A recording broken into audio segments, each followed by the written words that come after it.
हर हर महादेव। जय माता की। राधे राधे। हारे के सारे खाटू श्याम हमारे चैनल में आपका स्वागत है। मैं आशा करती हूँ आप सब अच्छे होंगे, लाइफ में सब मस्त होंगे। हमें हमेशा अपनी लाइफ में मस्त रहना चाहिए, चाहे कितनी ही डिफ़िकल्ट्स हो, चाहे कितनी ही प्रॉब्लम्स हो, लेकिन हमें हमेशा अपनी लाइफ में मस्त रहना चाहिए। और आपका तहे दिल से शुक्रिया कि आपने मेरे चैनल को इतना मान सम्मान दिया, इतना सराहा। आपका तहे दिल से शुक्रिया।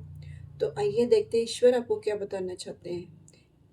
ईश्वर आपसे कहना चाह रहे हैं कि क्यों आप इतनी तकलीफ में हैं? क्या ऐसी परेशानी है जो आप इस तकलीफ को छोड़ नहीं रहे हैं? क्यों अपने मन में इतना बर्डन डाल के बैठे हैं या इतना बोझ लेके बैठे हैं कि वो आप छोड़ ही नहीं पा रहे हो और उस तकलीफ को सहन कर रहे हैं? तो ईश्वर आपके लिए से क्या संदेश दे रहे हैं? तो आप जिस भी देवी देवताओं को मानते हैं उनका नाम लीजिए, उनका स्मरण कीजिए, उनका ध्यान कीजिए और इन कार्ड्स में अपनी एनर्जी कनेक्ट कीजिए। क्यों आप इतनी तकलीफ में हैं? क्यों है भाई आप इतनी तकलीफ में? क्या ऐसी परेशानी है जो आप उसे छोड़ नहीं रहे? आप मुझे छोड़ नहीं रहे या वो आपको नहीं छोड़ रही? तकलीफ कुछ तो है, तभी वो आपको लेके बैठी है या आप उसे लेके बैठे हो। कुछ ज़्यादा ही अटैच हो गए लगता है तकलीफ से। चलो देखते हैं क्या है ऐसा तकलीफ। Page of swords, 7 of swords, 2 cards आए हैं ये। देखिए, तकलीफ ही तकलीफ है।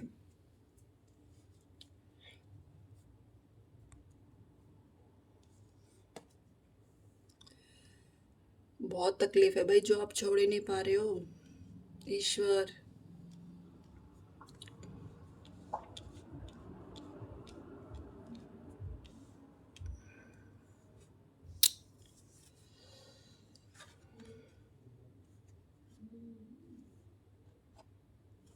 बहुत।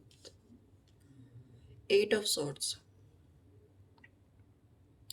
आपने ना खुद को किसी चीज़ में कैद कर रखा है, या तो ये लगा लीजिए आपको कहीं ना नुकसान हुआ है, कहीं ना कहीं, और आपने ना बहुत जल्दबाजी की है उस चीज़ को करने में। आपने बहुत जल्दबाजी की है जहाँ आपको हार मिली है, और वो हार आप ना सहन नहीं कर पा रहे, और वो आपने एक अंदर ही अंदर ना जकड़ लिया आप खुद को। महसूस यानी कि ये एक फेलियर नहीं होता, फेलियर जो हम कह देते हैं कि एक फेलियर की तरह आप ये चीज़ को सहन नहीं कर पा रहे। तो कहीं ना आपने उस चीज़ को लोगों ने जैसे ये देखा है कि भी आप ये चीज़ नहीं कर सकते, और वो टैग जैसे हमें मिल जाता है ना कि एक फर्स्ट टाइम में हमें वो रिज़ल्ट नहीं मिलता, जैसे एक हम उतावले होते हैं। देखो यहाँ पे आपने क्या किया है, बहुत जल्दबाजी की है उस चीज़ को कार्य करने में। बहुत इतना जल्दी है, यानी कि कई बार हम अपने पैर पे खुद ही कुल्हाड़ी मार लेते हैं। उसका कुछ ये नहीं देखते कि सोच समझ के नहीं देखते इसका रिज़ल्ट क्या रहेगा। तो कहीं न कहीं अपने आप ने इतनी जल्दबाज़ी करी कि पीछे मुड़ के भी नहीं देखा एक बार, कि एक बार मैं इसको पीछे मुड़ के देखूँ कि ये मुझे क्या रिज़ल्ट देगा, क्या रिज़ल्ट नहीं देगा। तो कहते हैं ना, एक बार हमें वो पीछे मुड़ के ज़रूर देख लेना चाहिए कि कोई हमें क्या पता उस चीज़ के लिए सही गाइडेंस दे रहा हो, सही तरीका बताता हो करने के लिए। आस-पास की चीज़ों को भी देखो, इसमें ये है, आस-पास की चीज़ों को भी हमें देख लेना चाहिए कि वो हमें क्या गाइडेंस देना चाहता है। तो इसमें तो आपने बहुत जल्दबाजी की है, तभी आपको ये रिजेक्ट, यानी कि अब आपने आपको ऐसा बंधन में बांध लिया है, ऐसा जकड़ लिया है कि आप उस चीज़ से बाहर नहीं निकल पा रहे, और आपने अपना आसपास का वातावरण भी ऐसा बना लिया है कि आप उसे किसी चीज़ से शेयर नहीं कर पा रहे, आसपास के लोगों से भी शेयर नहीं कर पा रहे कि आपके अंदर क्या तकलीफ़ है, क्या चल रही है, क्या आप उस पीड़ा से निकल पा रहे हैं। तो ये बहुत ही गलत बात है कि आप अपने आसपास के लोगों को नहीं शेयर करें। कम से कम उन्हें तो बताइए जो आपके अपने करीब हैं, जो आपको इस चीज़ से निकाल के लेके आ सकते हैं। तभी कहते हैं लाइफ में इतना जल्दबाजी नहीं करना चाहिए, थोड़ा पीछे मुड़ के देख लेना चाहिए, और पीछे मुड़ के भी देख लेना चाहिए, और उसका थोड़ा-सा हमें एनालाइज़ कर लेना चाहिए, जानकारी ले लेनी चाहिए कि ये हमारे लिए सच में मैं, और जब ख़ासकर तो वो जो हम फर्स्ट टाइम कर रहे हैं। तो थोड़ी जानकारी ले लेनी चाहिए। चलो इनफैक्ट अब जो हुआ सो हुआ, देखो गलती सबसे होती है लाइफ में, ऐसा नहीं कि गलती नहीं होती है, होती हैं। हमारी लाइफ में अप एंड डाउन्स आते रहते हैं, हम कभी जल्द ऐसे-ऐसे निर्णय ले लेते हैं, ऐसे-ऐसे निर्णय ले लेते हैं जो हमें सच में तकलीफ़ देते हैं। लेकिन अब ईश्वर कह रहे हैं कि पहले तो आप अपनी लाइफ में बैलेंस लेके आइए। बैलेंस लेकर आओगे ना, इतनी हलचल मत मचाइए, इतना अपने आप को स्ट्रेस मत दीजिए। इतना स्ट्रेस मत दीजिए कि भी सारा ही आप अपनी यानी कि बॉडी का नुकसान कर ले, आप अपने ही आप अपने अंदर ही अंदर ऐसी चीज़ों को नुकसान कर पहुँचा लें। कहते हैं जितना हम स्ट्रेस में रहेंगे हमारी बॉडी को भी इतना ही इम्पैक्ट करेगा, इतना ही हम उसे यानी कि नुकसान पहुँचाएँगे। तो सबसे पहले तो ईश्वर कह रहे हैं, देखिए आप भ्रम में मत रहिए। 2 जैसे एक होता है ना भ्रम में रहना, कि भी उस चीज़ से बाहर निकलिए, आप इस चीज़ से बाहर निकलिए। पहले तो आप बैलेंस लेकर आइए। आप बैलेंस लेकर आएँगे लाइफ़ में, तभी हम चीज़ों को आगे कर सकते हैं, वरना नहीं कर सकते। ईश्वर कह रहे हैं कि देखिए पहले तो आप बैलेंस लेकर आइए, अपना संतुलन बनाइए, उठिए टाइम पर, बैठिए, खाइए, लोगों से बात कीजिए, बाहर निकलिए, नेचर से कनेक्ट होइए, मेडिटेशन करिए,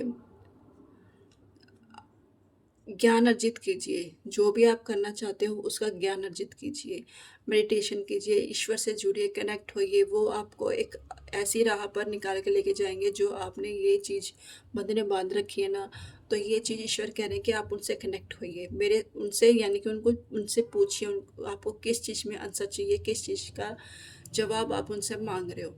तो ईश्वर कह रहे हैं कि आप इनसे कनेक्ट होइए, नेचर से कनेक्ट होइए, भगवान से कनेक्ट होइए। भगवान को आप थोड़ी देर बैठिए, उनका स्मरण कीजिए, उनका नाम लीजिए, उनका ध्यान कीजिए। तो बैलेंस तो आपको करना पड़ेगा। ईश्वर कह रहे हैं कि जब तक आप बैलेंस से लेके आओगे, नहीं तो आप ऐसे ही इसमें फँसते चले जाओगे और तकलीफ़ लेके आते रहोगे अपनी लाइफ़ में और अपने आप को नुकसान पहुँचाते रहोगे। तो ईश्वर पहले तो ये कह रहे हैं कि बैलेंस लेकर आइए। बैलेंस लाने के बाद आप मेडिटेशन ध्यान कीजिए। अगर आपको कुछ समझ में नहीं आ रहा है, कुछ आपको नहीं मिल पा रहा है, तो देखिए मैंने पहले कह दिया कि आप किसी ऐसे पर्सन का साथ ले सकते हैं। ऐसे पर्सन, इस पर्सन का मतलब ये है कि भगवान भी हो सकते हैं, जो आपको इस अंधेरे से निकाल कर एक उजाले की तरफ लेकर आएँगे। और गाइड गाइड जिस पे भी आप किसी को मानते हैं, गुरु को मानते हैं, किसी कोई भी हो सकता है, देखो गुरु कोई भी हो सकता है, जो आपको इस तकलीफ़ से बाहर निकाल कर ले आए, वो कोई भी गुरु हो सकता है।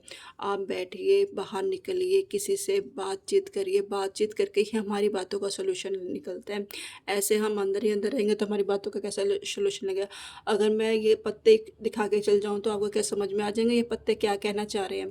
तो कहते हैं ना, हम अपनी बातों को जब तक बाहर नहीं निकालेंगे, जब तक हम दूसरों के सामने प्रेज़ेंट नहीं करेंगे कि मुझे ये तकलीफ़ है, मुझे ये चीज़ यहाँ पे ये नुकसान हुआ है या ये हानि हुई है, तो तब तक आप लोग आपकी कैसे मदद करेंगे? कैसे आप अपने आप को जान पाएँगे? कैसे आप प्रेज़ेंट कर पाएँगे? और लोग आपको उसको कैसे निकाल पाएँगे उस चीज़ से? तो ईश्वर कह रहे हैं कि आप देखिए कनेक्ट होइए, तीसरे पर्सन से मिलिए, उनसे अपनी बात रखिए या अपने घर के फैमिली मेंबर से बात रखिए कि मुझे यहाँ पे ये तकलीफ़ हुई है, मुझसे ये चीज़ यहाँ पे मुझसे ये मिस्टेक हुई। देखो गलती की है तो मानने में कोई एतराज़ नहीं है कि गलती हमसे हुई है। लाइफ़ में हमसे गलतियाँ होती हैं और हमें उसे एक्सेप्ट भी करना चाहिए। वो आपको 1-2 बार कहेंगे लेकिन वो आपके साथ ज़रूर खड़े होएँगे। तो देखिए ईश्वर कह रहे हैं कि आप अपनी तकलीफ़ों का ना खुद ही वो हैं, कोई बाहर वाला नहीं है। आप अपनी तकलीफ़ में खुद ही वो हो रहे हैं, खुद नहीं उठाया रिस्क तो खुद ही झेलना तो पड़ेगा और उस झेलने के हिसाब से आपको बाहर निकलना पड़ेगा। तो ईश्वर कह रहे हैं देखिए, बैलेंस लेकर आइए, ध्यान कीजिए और बाहर नेचर से कनेक्ट होइए। थर्ड पर्सन से मिलिए, कोई आपकी ऐसी सहायता मिल सकती है जो आपको इस चीज़ से बाहर निकल कर ले आए और आपको इस दर से खींचकर वो एक ऐसी पोजीशन पे ले आए कि आप फिर से दोबारा खड़े हो सकते हो।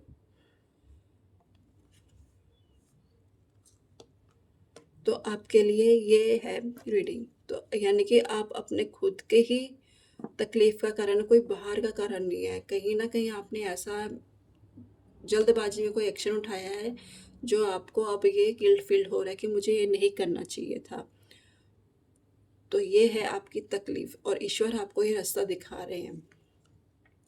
अब इस रिश्ते को आपको पकड़ना है और इस पूरे विश्वास के साथ अगर आप करोगे, तो आपकी लाइफ़ दोबारा उजियाला लेकर ईश्वर आ रहा है। यानी कि आपको पूरा फ़ेथ रखना पड़ेगा ईश्वर पर कि आप जो कर रहे हो ना, वो पूरे फ़ेथ के साथ आपको करना पड़ेगा और आप एक दोबारा तरीके से खड़े हो सकते हो।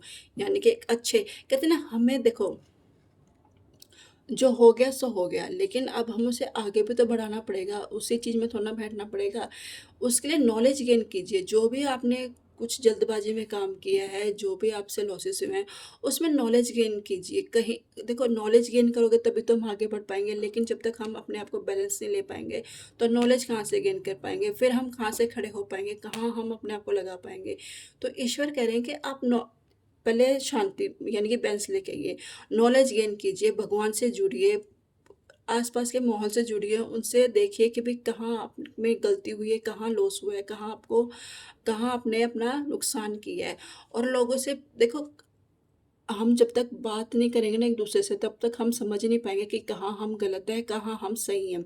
तो ईश्वर कह रहे हैं कि आप बात कीजिए, लोगों से राय लीजिए, अपनी कहिए, अपनी उनकी सुनिए, फिर देखिए कि मुझसे कहाँ मिस्टेक हुई और उन मिस्टेकों पर आप सुधार कीजिए, तो ईश्वर आपके साथ हैं, आपको वो दोबारा इस तकलीफ़ से 100% निकाल के लेकर आएँगे। लेकिन शुरुआत आपको करनी होगी इसके लिए। पूरे फ़ेथ के साथ, पूरे जज़्बे के साथ आपको अपने ऊपर फ़ेथ रखना है और ये कार्य आपको शुरू करना है। तो ईश्वर आप कह रहे हैं कि भई आपके लिए आपकी तरफ ये संदेश दे रहे हैं, ये देना चाहते हैं।